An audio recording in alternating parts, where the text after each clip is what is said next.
So there you go, as you can see, that's what we call a gull wing. Quite messy, quite difficult. I had a lot of issues here with cabling, etc. that's running through the sill, through the base of the B-post. Yeah, probably part of the safety restraint systems here, this wire. Probably got to pull seat belts in, I imagine, or something. We've got the cabling as well, just going through the base. You can see we had to do a lot of cutting here. What I've actually just found that made this really difficult is the base of the seat bracket here was actually bolted to the lower part of the B-post. So what we had here, where normally we do our cuts deep, we should be able to just weld it back up. What was causing me some problems on further investigation. That's why it's important we expose the plastics and have a look at what we're cutting for. Because if we don't expose the plastics, we're not going to have known that there was a little Torx bolt there going through the base of the seat floor bracket, and the part of the mechanism that slides backwards and forwards was actually bolted to the base of that B-post. So if you hadn't have looked for that and found it, there's no way you would have folded up this B-post creating a gull wing. It took me a little while there. But the beauty of this is, it's given us as rescuers something to think about. It's no good me just coming along today saying, right, yeah, I'm going to do some nice deep cuts, and the whole thing flaps up perfectly and looks really nice. Yeah, it'd make me look really good, but for those of you out there that want to pick up some tips on this, or actually maybe think, oh yeah, I would have done it differently, we've now known there that that was bolted in and would have been an issue. Now we're aware of that, so if you're doing this technique in future, have a look. Is this part actually bolted into it? So we had to expose all of this, remove part of the flooring carpet, look, heavy duty thermal insulated foam, yeah, which again can clog up reciprocating saws and cutters. But as we can see, it is achievable with no hydraulics, just simply the use of a torque wrench and a reciprocating saw.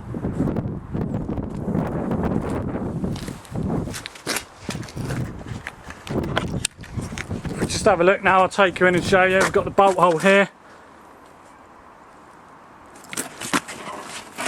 Get some of this foam out of the way. We can see it was actually bolted here.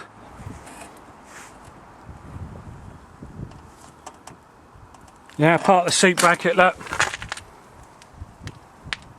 Don't know if you can see that very well. But that was actually bolted to the upper piece here. That's holding that in firm. And you can see obviously all the cutting and messing around I had to do. Again, if you're using hydraulics, we didn't mention, once you've got it up, you need to secure it with some type of ratchet system or rope or GP line there. We've just hooked it onto the nadar bolt at the front door. Hold that nicely. Obviously all this will need to be sheeted over with sharps protection as always.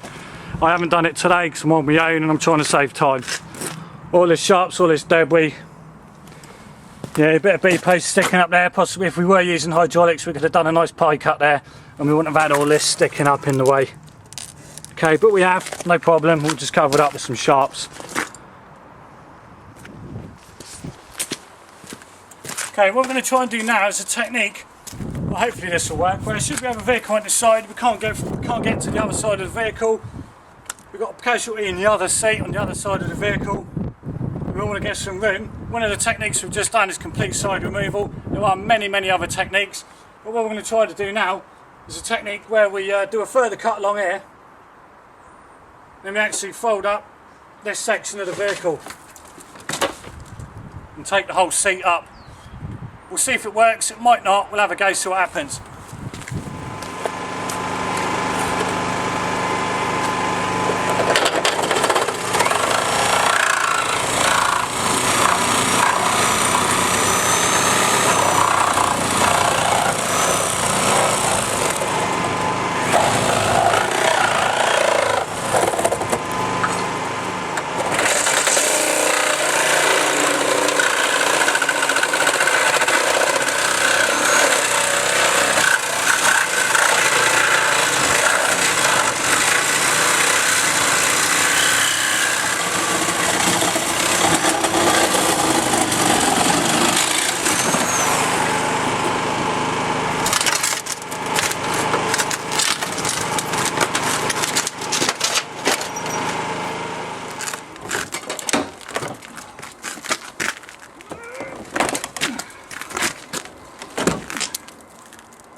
Right, there you go.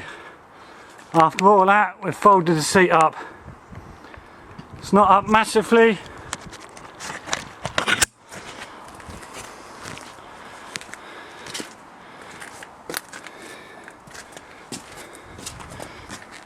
Yeah, see the space we've created. A lot of work there, a lot of hard work. Well, you can see there we had to move the exhaust. The actual exhaust was in the way of where we're going to fold it. A lot of work, see all the foam, insulating foam there. Carpet. Very difficult to cut through with a reciprocating saw, clogging up the blade's snagging on it all the time. So obviously not the fastest of techniques, but we got there in the end with a bit of patience. There you go.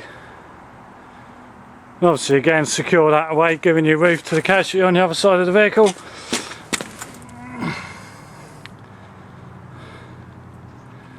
Cool, thank you. You've been watching RTC Rescue, and I'll see you next time.